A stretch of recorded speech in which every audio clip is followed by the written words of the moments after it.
Alright, so boundary judges, this is the stuff you should have when you go out there. You're going to have an ice chest. It'll be full of water, Gatorade, ice. So make sure you have that in the truck with you when you head on out.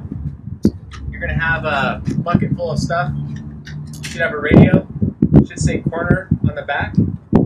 It's already tuned to the right frequency for you. You shouldn't have to do anything other than turn it on. You'll have a little bucket of stuff. You'll have some bug spray. Don't know how it'll be when you get out there. You'll have some sunscreen, so if you need it, go ahead and use it. If you're smart, you'll have a hat, sunglasses. We don't provide that for you, so kind of bring that along. And you'll have an assortment of pens, pencils, and some other snacks in the bucket. You should have an umbrella of some sort. We'll provide that. So just make sure you have that if you don't, complain, so that we can make sure that we get that for you. You'll have a chair of some sort. Generally, it'll be one of these opening ones. And before you go out there, make sure you have all the forms. So there will be the actual judge's sheet and the card, A and B and C cards for each of the competitors. And the sighting device and stuff. All right, so we're here at the northeast corner. When you get here, everything should be set up, but the main thing to set up is going to be the sighting device. I'm going to get all this stuff out of the way, and I'll show you how to set that up.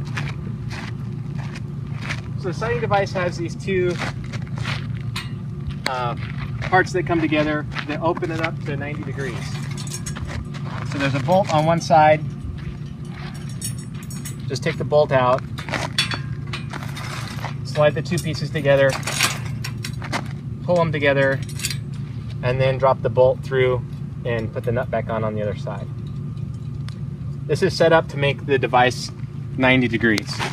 So right in front of me, I have the mark. This is the corner that the airplanes are flying off of. Normally this is set much farther in, but we have a waiver for the way our box is set up because we can't get to anywhere else. So we need this mark to be out 45 degrees from that, and we want it safely off the side of the road.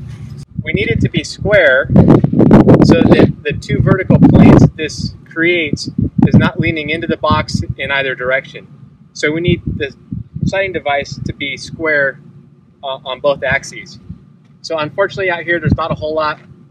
The feet are adjustable, so we'll adjust the feet, and then if we run out of travel on those, we just have to look around the trees for dirt and solve it that way. So on the sighting devices on the back, we have bubble levels. So you just need to adjust it so that the bubble is in the middle, just a regular house level. And you can adjust the height of these pads just by turning the pads down. So we'll see if that works. Looking up here, we can see that we have a lot more to go. And on the other side, the level broke actually, so you just have to take your best guess.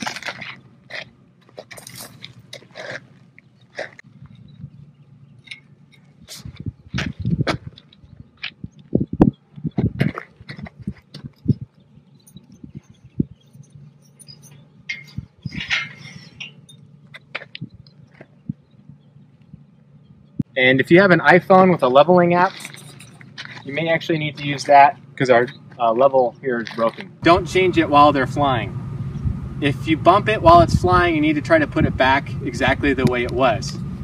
If you start flying and judging and then you realize it was off, don't fix it. You don't want to change it because the group that flies before you change it is essentially using one box, and the group that flies it after you change it is using a different box, and that's not fair. So we at least want to make sure that everybody has the same error. We need to get the sighting device squared up with the box. Unfortunately, off to the east, there's really nothing for us to look at. It's just kind of an open field, and there's nothing off in the distance that really lines up well for us. So what we're left with is lining up something on the north side of the box. Since we're on the side of the road here, if you look down, you can see the stop sign and the warning sign. The warning sign that has the stop sign symbol on the bottom, that's going to be our target. We want to line up the north face of this device with the red dot on that sign.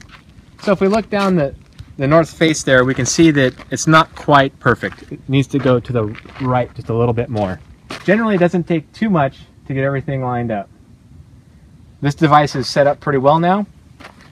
The crossbar across the bottom will actually keep the device at a 90-degree angle. So if one side is set, the other side is going to be good enough. All right, so here's the score sheet. So pilot 1, 2, 3, 4, whatever. I am on the northeast corner. So to my right is the north boundary, and to my left is the east boundary.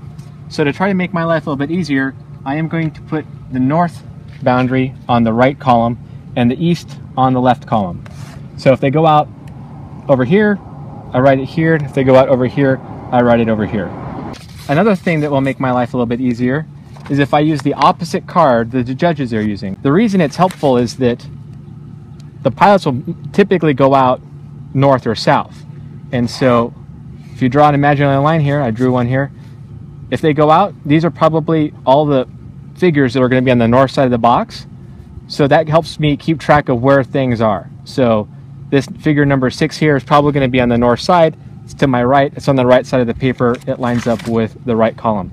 So life should be a little bit easier in trying to keep track of where everybody is. So here you are, we're sitting on the edge, and as we move the camera back and forth, you can see that that's not quite there. That's a little bit too much the other way. So there's a perfect spot right where everything lines up. This airplane would be out. Key the radio, wait for 1 second, and then just simply say out east.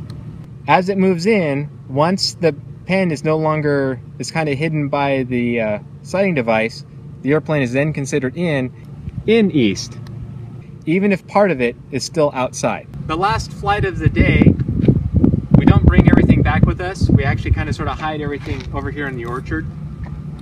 The only thing we want you to bring back is the radio. So if you want to, you can throw the radio in the can, and then we'll fill a can full of snacks, and whoever's going to do the work the next day can bring all that back out. So all you got to do is just grab the chair, fold it up, and the sighting device, leave it kind of set up, and just grab the whole thing. It's not too heavy. And just hide it back here.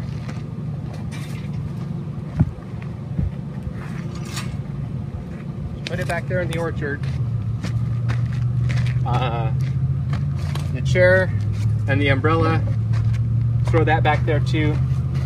The bucket and the ice, bring that back so we can put more snacks in the bucket and more ice and drinks in the cooler. For the southwest corner, we're almost to where the device is supposed to be, but they closed off all the roads, so we're in a slightly different spot just to show the setup. So looking down the road here along the fence line, there's nothing for us to exactly line up on. So the best we can do is line up the south side of the device parallel to the fence right down the middle of the road. So as we check the side of the device here, we can see it's not quite pointed right down the side of the road. Adjusted maybe a little bit too far. Right down the middle of the road. This looks pretty good. The cross member there will help keep the device square, and since it'll keep it square, that will set the west side of the box for us.